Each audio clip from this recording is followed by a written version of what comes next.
하루는 어떤 사람이 아들의 병을 고치기 위해서 예수님께로 왔는데 그날따라 예수님이 계시지 않았어요. 그래서 제자들에게 부탁을 합니다.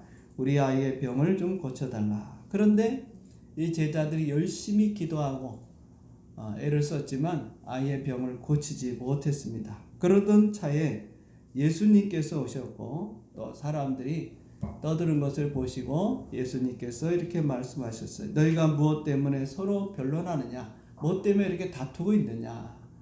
그러자 한 사람이 대답합니다. 선생님, 말 못하게 귀신 들린 내 아들을 제자들에게 데려왔는데 선생님께 데려왔는데 선생님은 계시지 않고 그래서 제자들에게 병을 고쳐달라고 했지만 그들이 능히하지 못했습니다.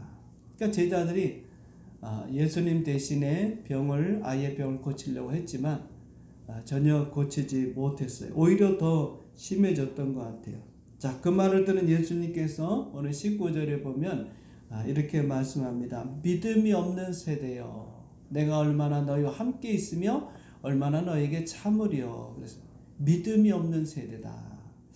여기 믿음이 없다는 이 말은요, 믿음이 완전히 고갈됐다, 결핍됐다, 그렇게 말할 수 있어요. 그러니까 마치 이제 믿음의 이 그릇이 있는데 우리가 믿음의 그릇이 있다고 생각합시다. 그럼 이 안에 아무것도 없다는 것입니다. 물이 있어야 되는데 여기 물이 있어요. 물이 있는데 아무것도 없다는 거예요. 비어 있다는 것입니다. 마치 저수지에 물이 가득 차 있어야 농사를 짓는데 큰 힘이 되고 도움이 되는데 그 저수지가 말라버렸다는 것입니다. 그러면 저수지는 저수지 역할을 할 수 없고 오히려 땅만 버리게 되는 것이죠. 그러므로 믿음의 그릇에 믿음이 채워져 있어야 돼요. 예수님께서는 아이를 데려오라 하셨고 그 아이를 데려왔을 때 갑자기 이 아이가 발작을 하기 시작합니다. 땅에 엎드러져 구르고 거품을 흘리면서 그러자 예수님께서 아버지에게 묻습니다. 언제부터 이랬느냐? 그러자 아버지 대답합니다. 어릴 때부터입니다. 그러면서 22절을 보니까 귀신이 그를 죽이려고 불과 물에 자주 던졌나이다. 그러니까 어렸을 때부터 이 아이는 귀신에 들려가지고 귀신에 의해서 고통을 당하고 있었다는 거예요. 때로는 물속으로 애가 뛰어들어가고 또는 불 속으로 뛰어들어가고 죽으려고. 여러분, 귀신이 하는 일은 뭡니까? 우리를 죽이고 도둑질하고 멸망시키는 거예요. 요한복음 10장 10절에 보면 예수님께서 도둑이 오는 것은 도둑질하고 죽이고 멸망시키는 것뿐이요 내가 온 것은 생명을 얻게 하고 더 풍성히 얻게 하려는 거다. 우리 예수님이 오신 것은 우리에게 생명을 주기 위해서 더 풍성한 삶을 주기 위해서 오신 겁니다. 그러나 도둑은, 사탄은, 그 하수에 있는 귀신들은요 여러분의 삶에 들어가서 도둑질한다면 물질을 도둑질해서 여러분을 가난하게 만들고 질병을, 여러분 건강한 몸에 질병을 줘서 그 육체의 건강을 도둑질해서 병들게 만들고 가정에 귀신이 들어가면 그 가정이 파탄이 나는 겁니다. 우리 믿는 사람들은 그걸 육신적으로 보지 말고 좀 영적으로 봐야 돼요. 그렇다 모든 게 다 귀신이다 뭐 그럴 필요는 없지만 우리 내면에서는 영적으로 싸워야 합니다. 그런데 그것도 다 여러분 어때요? 육적으로 판단한다면, 인간적으로 사람을 보고 환경을 보고 그렇게 판단하지 말고 여러분 영적, 우리는 남들한테 굳이 뭐 이건 귀신이다 뭐 사탄의 역사다 뭐 그렇게 얘기할 필요 없어요. 다만 여러분, 우리는 영적인 사람이기 때문에 이 모든 근원은 사탄의 역사다. 그럼 누구하고 싸워야 됩니까? 사탄하고 싸워야 됩니다. 우리의 대상, 우리의 적이 누구냐? 적을 모르면은 여러분 고생하게 되는 거예요. 기도할 때도 우리의 적이 있습니다. 사탄이 우리의 적이에요. 사람이 적이 아닙니다. 저 사람 꼴보기 싫어서 하나님 저 사람 치워주세요. 보이지 않게 해주세요. 여러분 그 기도 응답이 되질 않아요. 그 사람 변화되게 해주세요. 그 안에 있는 사탄이 떠나게 해주세요. 예수 믿고 새 사람 되게 해주세요. 이렇게 기도 응답 주시지. 나 저 사람 꼴보기 싫어요. 같이 있기 싫어요. 못 살겠어요. 그러면 여러분 더 붙입니다. 하나님 붙이는 게 아니에요. 마귀가 옳았구나 더 붙이는 거예요. 그래서 우리는 모든 문제들을 영적으로 좀 볼 수 있어야 합니다. 다시 말씀드리지만 그렇다고 뭐 귀신이 들어갔다 뭐 귀신이 역사다 이런 말 할 필요 없어요. 여러분의 영적인 것을 분별할 수 있는 그런 능력이 있어야 합니다. 어쨌든 귀신은 사람을 죽이고 또 불 속에 물 속에 이 아이를, 그러니 아버지가 그걸 볼 때 얼마나 마음이 속이 타겠습니까? 그랬던 아이를 예수님께로 데려온 것이죠. 그러면서 이 아버지가 말이죠, 이런 말을 합니다. 22절을 보니까 무엇을 하실 수 있거든 우리를 불쌍히 여기사 도와주옵소서. 왜 이런 말 합니까? 예수님 우리 아이를 고쳐주십시오. 이렇게 해야 정상인데 무엇을 하실 수 있거든 그랬어요.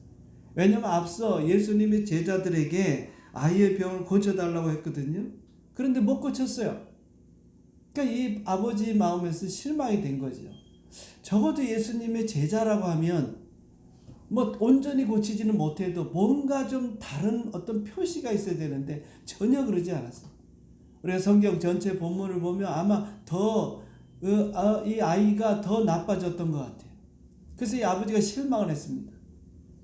그럼 예수님도 아무리 능력 있다 하지만 제자가 저 정도니 설마 예수님께서도 그러겠나요? 전혀 기대가 없는 거예요. 그러나 왔기 때문에 또 예수님에 대한 소문도 들었기 때문에 뭐 정말 우리말로 하면 눈꽃만큼의 그런 기대와 그런 마음을 가지고 주님 앞에 말씀을 드리는 겁니다. 무엇을 하실 수 있거든 우리를 좀 불쌍히 여겨 주십시오. 우리를 긍휼히 여겨 주십시오. 그러자 예수님께서 아버지 이렇게 말씀하셨습니다. 23절에 보니까 예수께서 이르시되 할 수 있거든이 무슨 말이냐? 믿는 자에게는 능히 하지 못할 일이 없느니라. 할렐루야. 믿는 자에게는 불가능한 일이 없다 이 말입니다. 우리가 믿고 나가면 안 되는 일도 된다 이 말입니다. 여러분 우리가 믿음을 가지고 나가면 이런 믿음을 가져야 돼요. 할 수 없는 게 없어요. 여러분 잘 알다시피 예수님께서 마가복음 11장 23절에 보면 뭐라 그랬습니까? 누구든지 산들어 들려 바다에 던져지라 하고 그 말한 것이 이루어질 줄 믿고 마음에 의심하지 않으면 그대로 된다 그랬어요. 전에 말씀드렸죠. 산은 불가능한 문제, 우리가 해결할 수 없는 문제지만 그러나 그 산을 들려서 바다에 던져지라 그렇게 말하고 내가 믿으면 그대로 된다.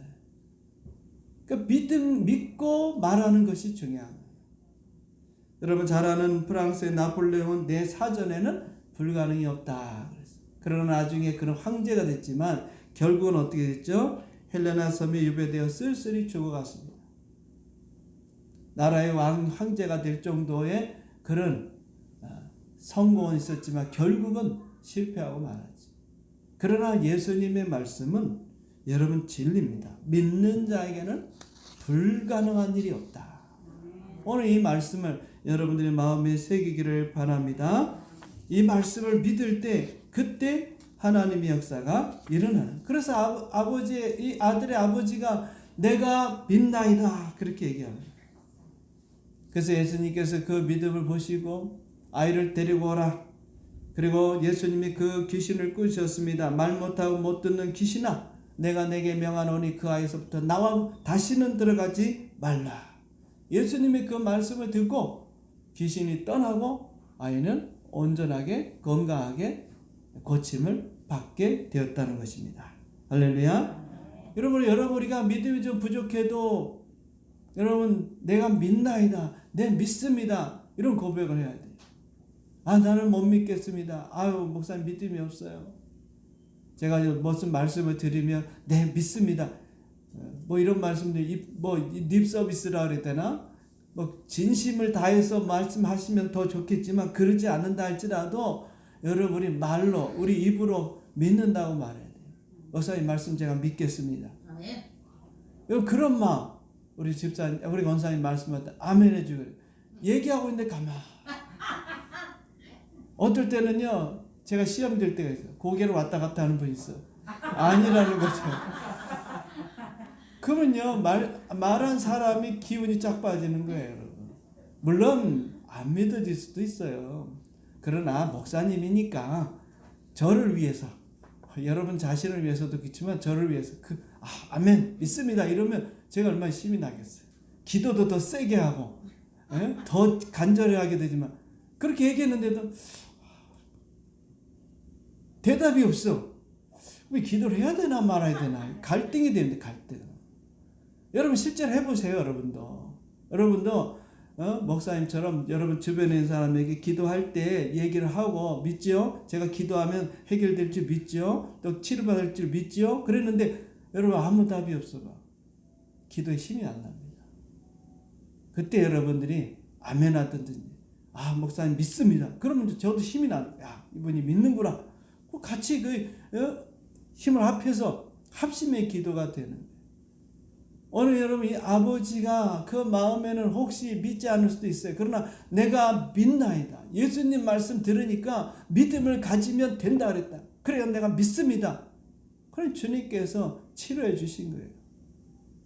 오늘 여러분 믿음의 고백을 통해서 하나님이 역사하는 줄 믿습니다. 자, 그리고 이제 이 아이는 아버지하고 돌아갔어요. 그런 다음에 성경이 여기서 끝난 게 아닙니다. 그리고 예수님이 집으로 들어가셨는데 그때 제자들이 조용히 예수님께 가서 물었습니다. 뭐라고 물었죠? 우리는 어찌하여서 능히 귀신을 쫓아내지 못했습니까? 왜 우리는 못 고쳤습니까? 예수님 왜 우리는 못 고쳤습니까? 예수님은 고치셨는데 우리는 왜 못 고치셨습니까? 왜 그런 말을 했을까요? 사실 제자들은요 얼마 전에 귀신을 쫓아내는 일을 했어요. 마가복음 바로 앞에 6장에 가서 보면은요 예수님께서 12 제자들을 마을로 보내면서 귀신을 쫓아내는 권능과 병 고치는 능력을 이 제자들에게 줬습니다.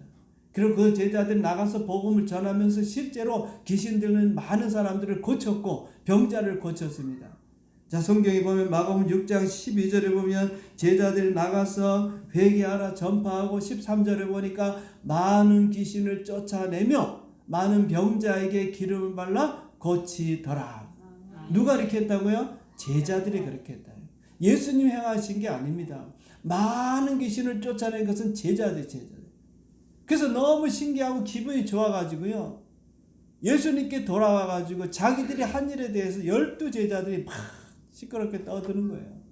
예수님, 제가 말이죠 이런 사람 만났는데 그 사람을 위해서 기도하니까요 그 사람이 고침받았어요. 소경을 만나니까 소경이 눈이 떠졌습니다. 안진뱅이를 만나서 그 사람을 위해서 기도해 줬더니 그 사람이 벌떡 일어났습니다. 12 제자들이 각자 자기가 체험한 것들을 다 이야기했어요. 그러니까 귀신 들린 것도 얘기했단 말이에요. 많은 귀신을 쫓아내며 제자들이 다 경험했어요. 전혀 경험이 없는 게 아니에요. 아무것도 할 줄 모르는 그냥 예수님만 따라다니면서 보고 나서 한 게 아닙니다. 실제로 자기들은 얼마 전에, 불과 며칠 전에, 하루 전에 그런 능력을 체험했어요. 그런 기적을 체험했어요. 그렇기 때문에 바로 예수님이 계시지 않음에도 불구하고 귀신 들린 그 아이가 왔을 때 제자들이 예수님 조금 있으면 오실 거니까 기다리세요. 그러지 않고 자기들이 했던 겁니다. 그런데 안 됐어요. 너무 놀라운 거죠. 아니 얼마 전까지만 해도 됐는데, 엊그저께까지만 해도 됐는데 왜 지금은 안 되지? 그것도 어린아이에게 들어간 귀신인데 말이죠. 예수님 너무 쉽게 귀신을 쫓아내잖아요. 거기에 군대 귀신이 들어간 것도 아니고.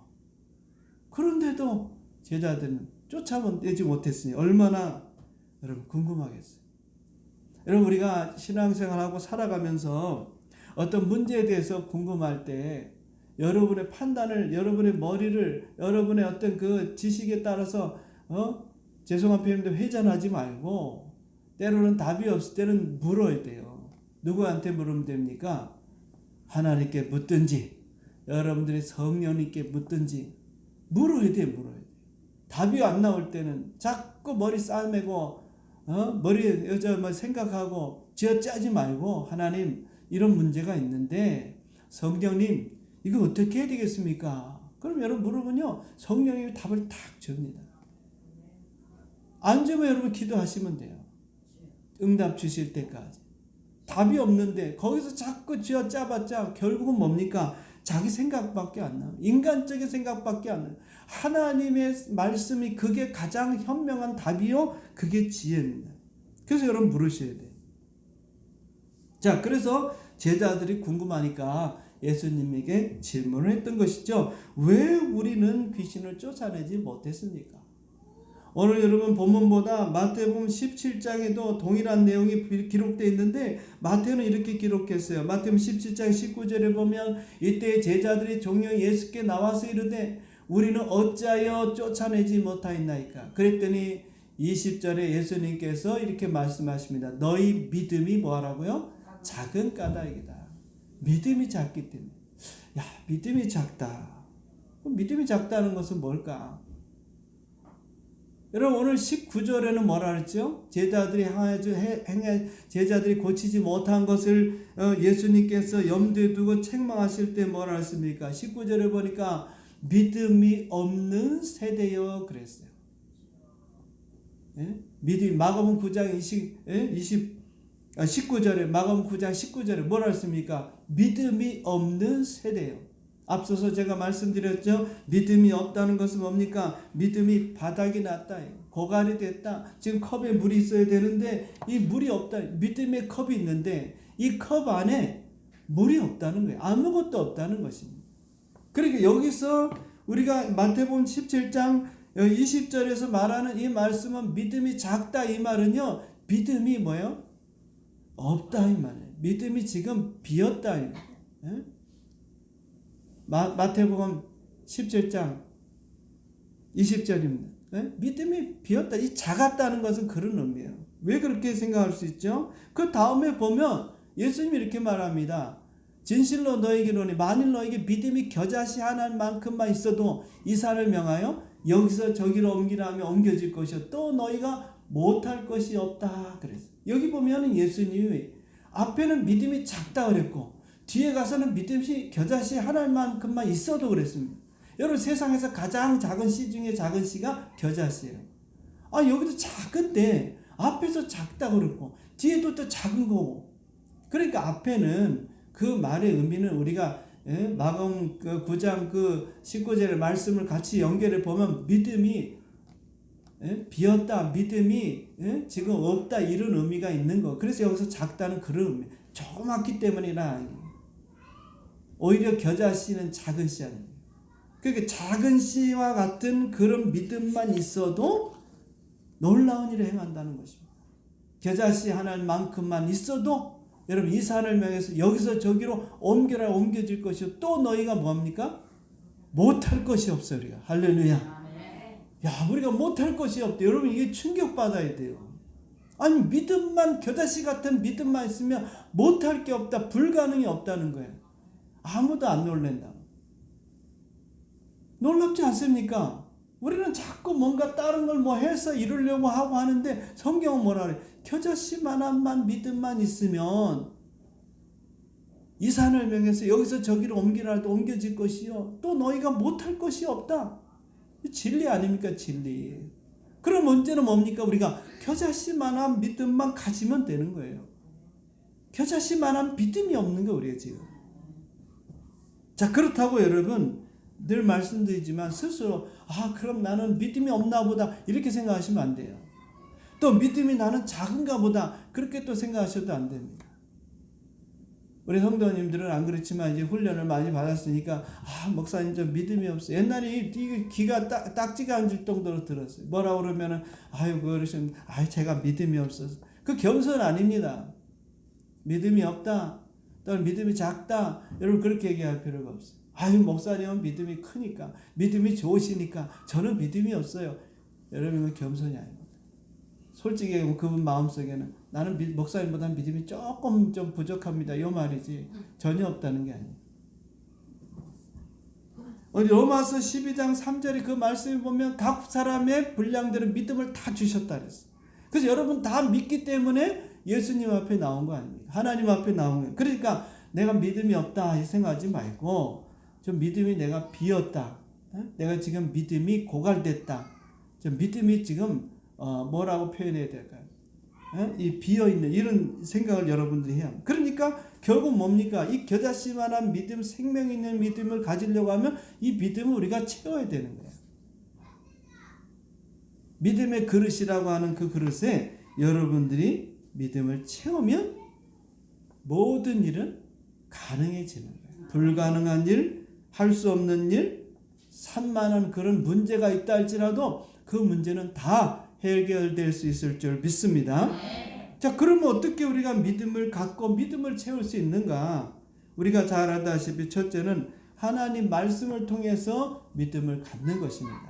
로마서 10장 17절이죠. 믿음은 들음에서 나며 들음은 그리스도의 말씀으로 말미암니다. 하나님의 말씀을 여러분들이 듣고 그 말씀이 내 심령에, 여러분 심령에 잘 여러분들이 정착을 하고 뿌리가 박히면 믿음은 저절로 생기는 거예요. 내 안에 말씀이 없으니까 믿음이 생기지 않아요. 그리스도의 말씀은 또 레마라 그랬죠. 기록된 말씀도 여러분 중요합니다. 그러나 내게 하나님이 주시는 그 말씀을 내 마음에 새기는 겁니다. 근데 이게 말씀이 말이죠. 내 마음에 금방금방 새겨지면 얼마나 좋게요. 목사들이 다 바라는 게 그겁니다. 하나님의 말씀을 설교하고 또 설교하고 어떨 땐 반복해서 하고, 여러분이 아마 정말 제가 얘기한 대로 귀에 딱정이 앉을 정도로 이 설교도 제가 보니까 작년에도 했고 그 작년에도 했고 재작년에도 했고 또 했고 또 했어요. 물론 다른 의미에서 했지만 근데 그 말씀을 듣고 우리가 다 그 마음에 믿음이 다 말씀이 딱 뿌리를 내리면 얼마나 좋겠습니까? 근데 이게 그렇지 않거든요. 그러나 여러분 하나님의 말씀이 내 심령에 내 안에 자리를 잡아야 돼요. 그러면 믿음은 저절로 생기게 되어 있어요. 그러면 어떻게 됩니까? 말씀을 우리가 알아야 되고 가까이 해야 되고 그리고 그 말씀 읽어야 돼요. 잠언서 4장 20절부터 22절입니다. 내 아들아 내 말에 주의하며 하나님의 말씀에 주의하며 내가 말하는 것을 내 귀를 기울이라. 하나님 말씀에 자꾸 귀를 기울여야 돼요. 21절에 보니까 그것을 내 눈에서 떠나게 하지 말며 내 마음속에 지키라. 여러분 눈에서 핸드폰이 떠나지 않죠. 특별히 유튜브를 보면서 여러분 하루 종일 핸드폰 보면서 유튜브 보면서 여러분 믿음을 갖기가 어려워요. 내 눈에 성경이 있어야 합니다. 그래서 제가 펴놓으라 그랬죠. 지나가면서 보고 의식적으로 여러분 제가 이제 신방감 볼 거야. 성경 다 펴놨는지 안 펴놨는지. 신랑이 뭐라 하면 저 구석에 펴놔도 상관없습니다. 여러분 주방은 여러분의 것이니까 주방 앞에다 펴놓으시면 돼요. 정 뭐 하면은 글자라도 써서 하나님 주신 내 말씀 이렇게 써서 내 주방 앞에다 딱 붙여놓든지 화장실 앞에 붙여놓든지 적어도 하나님의 말씀 하나를 붙여놓든지 성경을 펴든지 여러분 눈에서 떠나지 말아요. 여러분 눈에서 핸드폰이 지금 안 떠나고 있어요. 자 22절 뭐라 했습니까? 그것을 얻는 자는 생명이 되며 그 온 육체의 건강이 돼. 생명이 된다. 생명. 살아있는 우리의 믿음이 살아있는 겨자씨 같은 그런 생명력 있는 믿음을 가지려고 하면 하나님의 말씀에 주의를 기울여야 돼요. 그 말씀을 보고 그 말씀을 자꾸 듣고 그 말씀을 우리가 고백하고 우리가 선포하고 입에서 떠나지 말아야 되고 눈에서 떠나지 말아야 되고 귀에서 떠나지 말아야 되고 그래야지 그 말씀이 내 마음에 새겨지는 거예요. 그냥 여러분 일주일에 한 번 와서 설교 듣고 가면요 참 믿음 갖기 쉽지 않습니다. 물론 그렇게 해서 특별히 또 하나님 은혜 주셔서 믿음 갖는 분 있지만 하나님의 말씀을 가까이 하셔야 돼요. 가까이. 그러면 그 심령의 말씀이 들어가면 그때부터 생명력 있는 믿음이 생기고 그 믿음만 있으면 불가능한 일들을 가능하게 할 수 있는 줄 믿습니다. 기적이 일어나는 거예요. 그래서 이제 여러분 한 해를 살 때 올 한 해 하나님의 말씀을 붙들고 사시기를 주님의 이름으로 축원드립니다. 그 다음에 이제 두 번째가 우리가 믿음을 채우려고 가지려고 하면 기도해야 합니다. 자 오늘 성경으로 다시 돌아와서 마가복음 9장 28절에 보면 제자들이 묻죠. 우리는 어찌하여 능히 그 귀신을 쫓아내지 못하였나이까? 그랬더니 예수님 답을 주십니다. 29절에 우리 친절하신 예수님 뭐라 했습니까? 기도 외에는 다른 것으로 이런 종류가 나갈 수 없느니라. 할렐루야. 여기서 여러분 중요한 거 잘 보세요. 기도 외에는 기도해라 이렇게 주님이 안 하셨어요. 기도 외에는 다른 것으로 이런 종류가 그랬어요. 이런 종류가 뭡니까? 귀신을 쫓아낸다든지 병을 치료한다든지 어떤 하나님의 능력을 행하려는 이런 종류를 위해서는 기도가 필요하다. 이 말인데 여러분 우리가 이 말씀을 또 여러분 잘 신중하게 여러분 생각을 해야 돼요. 그러니까 여기서 예수님 말씀하시는 이 기도, 여기서 말씀하시는 이 기도. 그러니까 우리가 지금 이 말씀 속에서는 믿음이거든요. 오늘 이 본문의 내용은 핵심이 믿음인데 믿음을 갖기 위해서 기도해라. 그런데 그 기도가 어떤 의미가 있냐면요. 여러분 우리 기도할 때 우리의 기도 그 일반적인 기도를 얘기하는 게 아닙니다. 기도하는 그 내용이 아니라 기도하는 어떤 기도의 목적이랄까 기도하는 이유에 대한 그 말씀이에요. 그러니까 이 기도하라 이 말은요. 우리가 기도라고 하는 것은 하나님과 우리가 서로 관계를 갖는 겁니다. 교제를 나누는 것입니다. 그러니까 우리가 하나님을 알아가는 방법 중에 하나가 뭐냐면 말씀과 그 다음에 이제 기도예요. 근데 이 기도가 우리는 지금 일반적으로 우리 기도하는 분들은 일방통행식 기도가 너무 많아요. 그냥 내가 지금 기도 제목 우리도 기도 제목 있지만 여기 뭐 25가지 그러면 이 25가지 아침부터 앞에서부터 시작해서 1번부터 시작해서 25번까지 기도 제목 기도 다 하고 이제 오늘 기도 다 했다. 끝. 이게 일방통행식 기도입니다. 지금 여기서 예수님 말씀하고 있는 이 기도는요. 일방통행식 기도를 말하는 게 아니에요. 하나님과 더불어 서로 소통하고 교통하는 겁니다. 마치 하나님께 하나님 1번 기도 이런 기도입니다. 하나님 이 기도 이렇게 이분이 이런가 어려움이 있다고 하는데 이 기도 응답해 주시죠. 응답해 주실 거죠. 하나님 그렇죠. 뭐 하면서 이렇게 대화식으로 우리는 너무 저도 그렇지만 이게 좀 바꾸려고 기도를 많이 애를 쓰는데 하나님은 저기 계시고 우리는 여기서 기도하는 거예요. 그래서 이 기도가 저까지 올라가도록. 근데 원래 여기서 지금 주님 말씀하시는 이 기도는요. 하나님과 더불어 서로 소통하는 기도예요. 소통. 서로 교제하는 기도입니다. 기도. 그래서 우리가 이 기도를 통해서 하나님과 교제하는 가운데 하나님을 알아가는 거야. 그러니까 믿음이라는 건 뭐냐? 상대방을 알아야 믿을 수 있는 거예요. 여러분들이 저를 알아야 저를 믿을 수 있는 거 아닙니까? 처음 오면 저를 누군지 알겠어요. 그러나 지내면서 목사님 어떤 분이구나. 또 제가 성도님들과 여러분들하고 적어도 10년 이상 지내면서 이분은 이런 분이구나. 그러니까 내가 그분을 믿을 수 있는 거야. 여러분 지금은 불신의 시대 아닙니까? 오늘 한 번 봤다고 믿을 수 있어요? 못 믿습니다. 아무리 여러분 가깝다 할지라도 계속 사귀면서 지내면서 같은 한 집에서 사는 남편도 못 믿는데 여러분 한두 번 만났다고 믿을 수 있습니까? 믿음이라고 하는 것은 서로 만남과 교제를 통해서 상대방을 알아갈 때 그때 믿음이 생기는. 그러니까 여기서 기도 이 말은 너희가 기도할 때에 하나님과 서로 소통하고 교제하고 관계를 가져야 믿음을 갖게 된다. 그러니까 믿음을 주세요. 하나님 믿음을 주세요. 저는 믿음이 필요합니다. 큰 믿음 주세요. 기대심 많은 믿음 주세요. 그래서 믿음이 생기는 게 아니고 하나님과 교제하고 소통하고 서로 이렇게 알아가는 가운데서 우리가 믿음이 생긴다는 것입니다.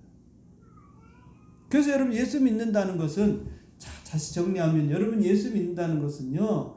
예수 믿고 천국 가는 거 끝나는 게 아니고 예수 믿는 그 순간부터는 하나님과 우리가 더 서로 사귀는 거예요. 요한일서 1장 9절이죠. 우리가 보고 들은 것을 너희에게 전함은 너희로 우리와 사귐이 있게 하려 하니 우리의 사귐은 아버지와 그 아들 예수 그리스도와 더불어 누림이다. 그러니까 예수 믿는 것은요. 사귀는 거예요. 사귀는. 하나님과 우리가 서로 교통하고 교제하고 사귀는 것입니다. 만약에 그런 사귐이 없다면 그것은 종교 생활이에요. 여러분 우상하고 사귈 수 있어요? 죽어 있는데? 일방통행인 거예요. 자, 내가 제사를 드릴 테니까, 내가 물질을 바칠 테니까 나한테 복을 주십시오. 내가 잘 되게 해주십시오. 그렇게 하고는 끝나는 거예요. 부처님, 제가 이런 문제가 있는데 저 문제 좀 해결해 주십시오. 부처님 뭐라고 좀 말씀해 주세요. 그래서 부처님 말을 듣습니까? 전혀 그렇지 않아요. 일방통행. 여러분 다 보세요. 우상들하고 다 일방통행이에요. 기도 있으면 기도 다 올립니다. 아, 오늘 기도 다 했다. 이제 신이 알아서 나에게 이제 복을 주겠지. 그거 아니에요, 우리.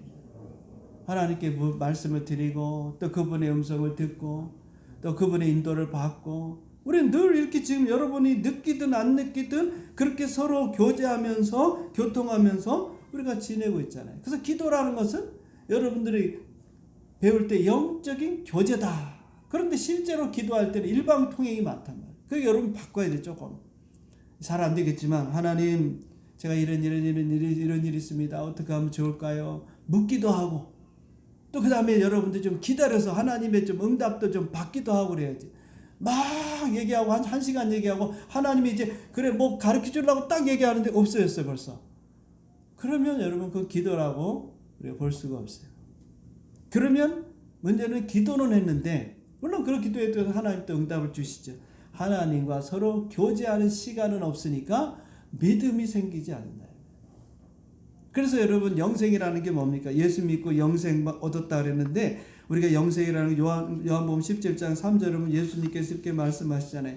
영생은 곧 유일하신 참 하나님과 그가 보내신 자 예수 그리스도를 뭐하는 거? 아는 거. 이거 헬라어로 기르스코인데 서로 교제를 통해 알아가는 거예요. 체험을 통해 알아가는 겁니다. 부부가 서로 상대방의 서로 이 관계를 통해서 알아가는 거예요. 피상적으로 하는 게 아니고. 하나님도 마찬가지입니다. 여러분 하나님을 만나야 하나님을 알 수 있는 거지 성경적인 지식을 가지고는 하나님을 아는 게 아닙니다. 그래서 신학 교수들이 어떤 면에서 보면 하나님을 더 모를 수가 있는데, 오히려 여러분 시골에 그냥 아무것도 모르는 할머니가 여러분 하나님 앞에 나와서 기도할 때 이런 마음을 갖고 기도하면 하나님을 더 잘하는 거예요. 우리가 그래야 돼요. 그래서 이 성경을 알고 또 신학적인 그런 지식을 갖고 있는 사람의 함정이 그겁니다. 많이 아는데, 하나님에 대해서 많이 아는데 하나님을 정작 모르는 거예요. 여러분 많이 하나님에 대해서 알아야 됩니다. 그러나 그렇게 아는 것이 실제적으로 아는 것과 그런 지식이, 그런 관계를 통한 지식이 없다면 아무 소용이 없는 거예요. 여러분 우리가 뭐 늘 얘기하지만 대통령이 이제 윤석열 대통령인데, 여러분 윤석열 대통령 뭐 쳐가지고 예를 들어서 네이버에다 쳐가지고 그분이 어떤 분이다, 뭘 좋아한다, 뭐 우리가 쫙 그분에서 알 수 있어. 문제는 뭡니까? 그분이 나를 몰라. 여러분들은 알 수 있어요. 맨날 보니까. 그런 알미 아니에요.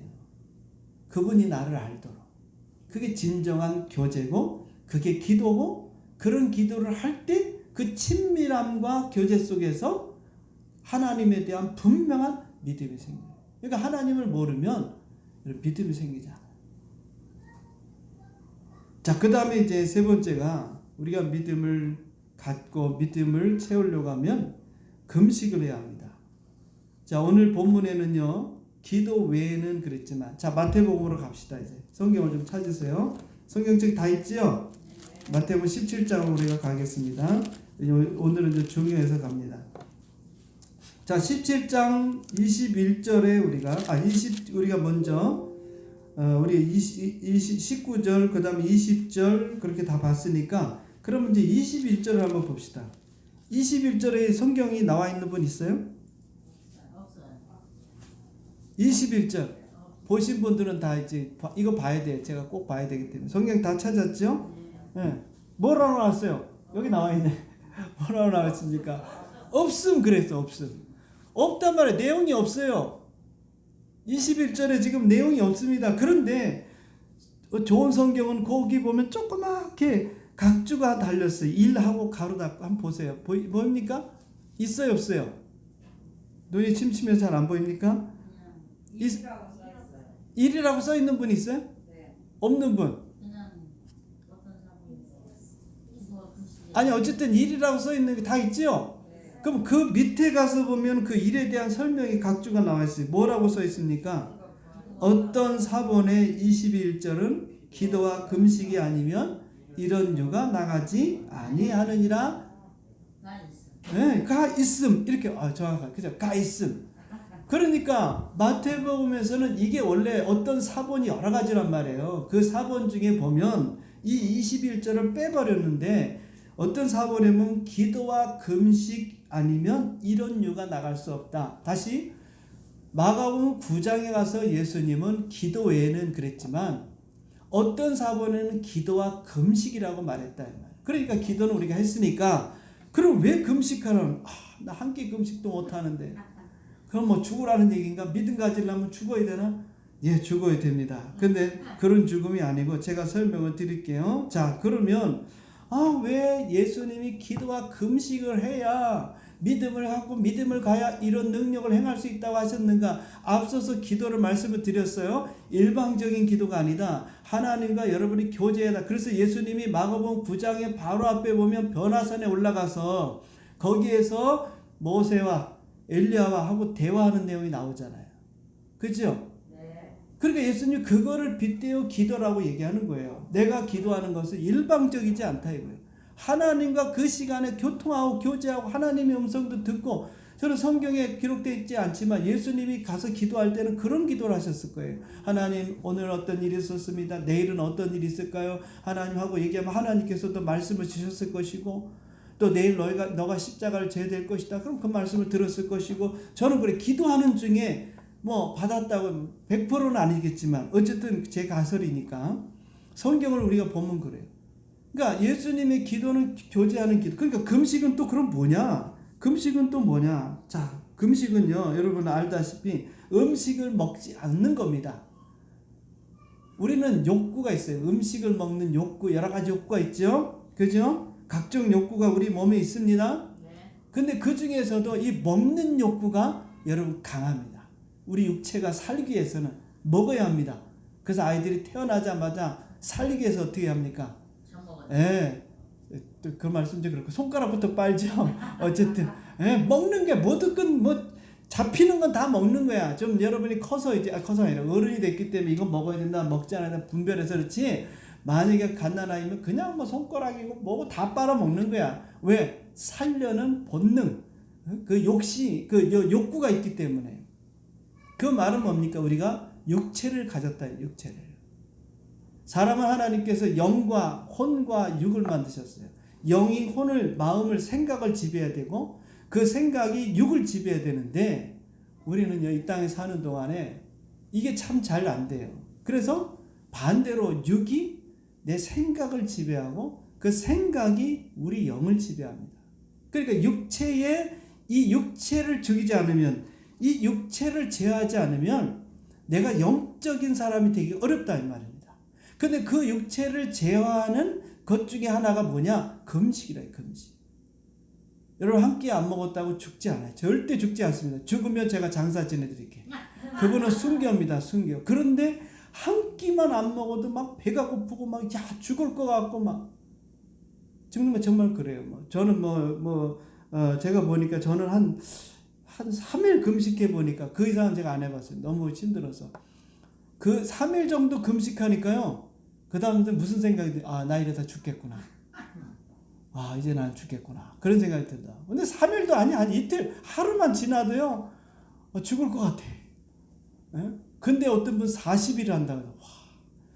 제가 생각할 때 그분은 사람이 아닌 것 같아. 예? 몸이요, 여러분 한 끼 아니라, 하루만 안 드셔보세요. 죽을 것 같다니까, 죽을 것 같아. 그러면 어떻게 됩니까? 뭐든지 먹습니다. 그래서 그런 말 있잖아요. 애들 군경을 뭐든지 먹는다. 지금은 먹을 게 너무 많아갖고 안 먹습니다. 그러니까 이 금식을 통해서 너희가 금식을 하면 내 육체를 제어하는 것을 배운다. 이 육체를 제어해야 돼요. 그래서 바울이 내 몸을 친다는 이 말은 육체는 뭡니까? 자꾸 이 세상적이 될 수밖에 없어요. 다시 말합니다. 오늘 20절에 보겠습니다. 20절에 보면 이제 예수님이 아이를 데려오라고 얘기합니다. 데려오라 하니까 귀신이 예수님을 보고 막 격려를 일으키는 거예요. 심히 격려를 일으켰어요. 그가 땅에 엎드려져 막 구르면서 거품을 막 흘리는 거예요. 예수님 앞에 오니까. 자, 반대로 우리가 생각해 보세요. 제자들도 병을 고친다고 데려오세요. 우리가 병을 고쳐주겠습니다. 귀신을 쫓아주면. 그럼 기도를 막 하는데 이 아이가 막 발작을 일으키는 거야. 그러면 생각해 보세요. 한번 상상해 보세요. 그냥 멀쩡한데도 참 이게 고칠까 못 고칠까 그런 생각인데 애가 발작을 일으키고 막 땅 거품을 막 엎드려지고 막 거품을 하고 죽겠다고 그러는데 여러분 겁이 납니까 안 납니까? 나요 안 나요? 나죠. 그 마음속에 무슨 마음이 들어가겠습니까? 두려운 마음이 들어요. 두려운 마음이 들어가면 무슨 마음이 사라지죠? 믿음의 마음이 사라집니다. 그 마음속에 의심이 이러다 사람 죽이겠다. 그러니 기도가 여러분 간절해집니까 안 집니까? 기도를 안 해보셔가지고 저도 기도하다가 더 아프다 그러면 겁이 나는 거예요. 야, 이러다가 혹시 또 내가 지금 기도만 하다 그러다가 뭐 잘못했다가 되면 그 모든 책임을 내가 져야 되잖아요. 이해 가시죠? 그러니까 여러분 사람은요 이 오감에 따라 움직이게 돼 있어요. 제가 빨리빨리 가겠습니다. 마가복음 11장 23절에 보니까 뭐라 했죠? 누구든지 산 들려 바다에 던져지라 말하고 그 말한 것이 이를 줄 믿고 마음에 의심하지 않으면. 문제는 의심하지 않아요. 그 의심은 뭐로 통해 들어옵니까? 우리 바깥에 있는 육체적인 오감을 통해 들어오는 거예요. 보는 것, 듣는 것, 냄새 맡는 것, 느끼는 것, 그런 걸 통해 이 오감을 통해서 이 촉감을 통해서 들어오는 거예요. 이 정보가 밖에서 들어오는 거예요. 이 들어오는 정보를 제어하지 않으면 믿음이 생기지 않나요? 여러분 믿음이 없는 게 아니에요. 이 세상적인 정보가 너무 많이 들어오니까 믿음 가질 틈이 없는 거야. 하나님의 말씀 믿고 기도하면 된다 그러는데 세상은 무슨 소리야? 과학적으로, 의학적으로 이거 다 무엇이 먹으면 게 더 좋아. 병원에 가서 치료해야 돼. 뭐 이런 정보들이 자꾸 들어오니까 믿음을 가질 수가 없어요. 여러분 잘못이 아니에요. 세상 정보를 제어하라는 거예요. 예수님 얼마나 놀랬겠습니까? 같은 사람인데. 눈알아 깜짝 안 했습니다. 그만큼 뭐예요? 세상의 정보에 대해서. 그래서 어떨 때는 기도할 때 묻지 말고 해야 되는데 물을 때가 많아요. 요거는 좀 세게 해야 되나? 좀 약하게 해야 되나? 어디가 아프세요? 뭐 이렇게 해서 좀 허리가 어때요? 뭐 팔이 어때요? 제가 묻거든요. 그 묻지 말고 해야 되거든요. 근데 그걸 좀 심하다 그러면 이거는 좀 어렵겠네. 뭐 이렇게 사람이 벌써 판단하는 거예요. 제가 솔직한 심정입니다. 그러니까 뭐 조금 정도면 요 정도는 내가 뭐 기도하면 되겠다 하지만 지금 팔이 부러졌어요. 금 갔어. 기도하고 되겠습니까, 여러분? 여러분, 우리가 상식적으로 겁나는 거예요. 알면 모르고 하면 그냥 하면 되는데 이 정보 밖에서 들어오는 이 모든 정보에 의해서 우리는 의심을 갖게 되기 때문에 그거를 제어하라는 거예요. 그러니까 여러분 내가 믿음으로 살려고 하면 이 세상 말을 들어야 돼, 듣지 말아야 돼? 듣지 말아야 돼요. 그래서 여러분들이 내주는 핸드폰이시니 유튜브를 내가 늘 사모하나이다. 그거를 보면 믿음 갖기가 어렵다 이 말입니다. 여러분 알아서 선택을 하십시오. 근데 여러분 그렇게 안 살 수가 없으니까 누굴 탓할 수가 없는 거예요. 저도 그렇게 하고 사니까. 그래서 믿음 말씀을 들으면 맞아. 그래. 하나님 역사가 일어나. 기적이 일어나. 그러는데 핸드폰 보면요. 그 믿음이 싹 사라집니다. 네가 아프면 병원에 갈지어다. 약을 먹고 치료를 받을지어다. 좋은 음식들이 많으니 그거 사다 먹을지어다. 그러면 다 낫는다. 그러니까 그게 더 빠른 거예요. 괜히 위험부담 있게 이거 하다가 실수하고 안 나면 욕만 먹는데 이거는 그렇지 않거든요. 그래서 금식을 얘기하는 거예요. 여러분 금식하라는 게 아니라 금식은 자기를 절제하고 제어하는 그런 일을 할 수. 그래서 여러분 음식만 금식해야 되는 게 아니라 우리 학생들 같은 경우는요 문화를 금식합니다. 텔레비전 안 보기, 핸드폰 핸드폰 사용 안 하기, 유튜브 안 보기 그런 금식이 있어요. 우리 학생들은 수련회 가면. 그래서 핸드폰 다 반납하기 2박 3일 동안. 그렇게 돼야 믿음을 가질 수 있거든요. 여러분은 지금 믿음을 갖기에 정말 어려운 시대에 살고 있습니다. 정말 믿음 가지려면 이거 다 버려야 됩니다. 텔레비전 다 끄고 핸드폰 다 버리고 유튜브 보지 말고 세상 말 듣지 말고 그냥 말씀만 해도 가질까 말까 하는데 말씀은 쥐꼬리만큼 하고 이거는 여러분 어마어마하게 듣고 어떻게 믿음을 갖습니까? 의식적으로 해야 돼요. 방법이 없습니다. 그러면 하나님이 역사하시는 거예요. 오늘 이 세대가 믿음이 없는 세대요. 예수님 시대만 그랬겠어요? 지금은 더합니다. 믿음 갖기가 누구 탓할 거 상황이 그래요. 믿음 갖기가 그렇게 어려운 시대에 살고 있는. 그래서 감사하게도 여러분들이 와서 하나님 말씀을 듣고 그래도 내가 믿음을 가져야지 해서 오시는 건 잘하시는 거예요. 집에 가서도 여러분 이제 아시고 내 육체의 모든 좋아하는 것을 다 제어하시고 그래서 하나님의 말씀만 얘기하세요. 우리 믿는 사람들은 가능하면 그런 얘기하지 말고 하나님 말씀만 얘기하십시오. 그래야 믿음이 생기고 그 믿음을 통해서 무엇이든지 우리가 할 수 있고 못하는 것이 없어지는 거예요. 오늘 여러분 이런 믿음을 갖는 우리 모든 성도님 되시기를 주님의 이름으로 축원드립니다.